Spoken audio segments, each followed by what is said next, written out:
in addition to my parents, one tends to look around for a mentor that you emulate, someone that really inspires you.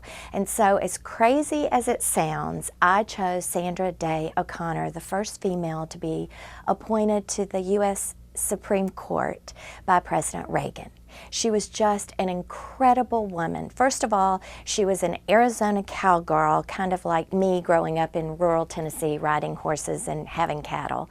And then she went on to law school at Stanford, and then, of course, became very politically active. So I followed her career for a long time, and then, of course, when she got to the Supreme Court, she made so many of the really important decisions and was the swing vote on many decisions that have affected girls and women in legal careers and beyond.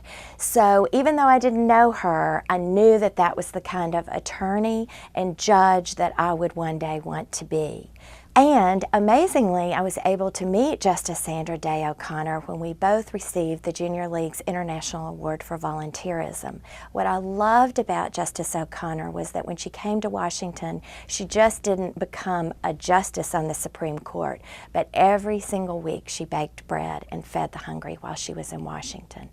Later, many people realized that she actually retired from the Supreme Court to go home and take care of her husband, who was diagnosed with Alzheimer's. So throughout her entire career, both professional and personal, she has been such an incredible example and someone that has been my mentor for many, many years.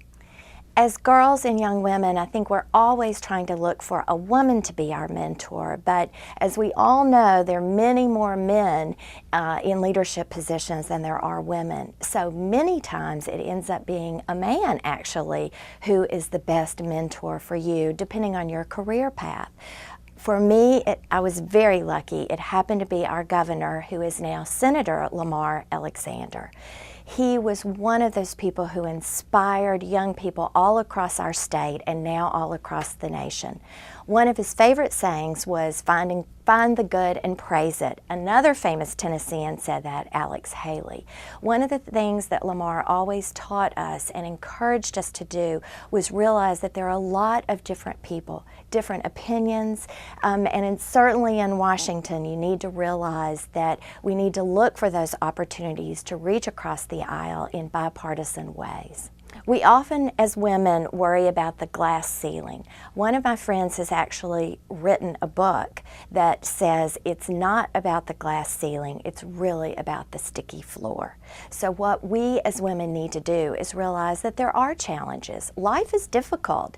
Balancing a family and a professional life, there are lots of challenges throughout our lives. But what we have to do is learn to pick ourselves up and not let that sticky floor hold us down, so indeed we can shatter the glass ceiling. I would never have been able to reach the positions or the goals that I've reached thus far in life without women who reached back to help me, to encourage me, to bring me along. In fact, they're still doing that.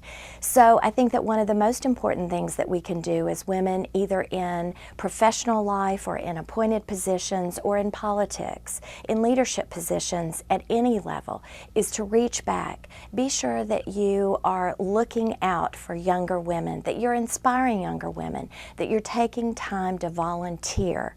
Give them your advice and help them to reach their dreams.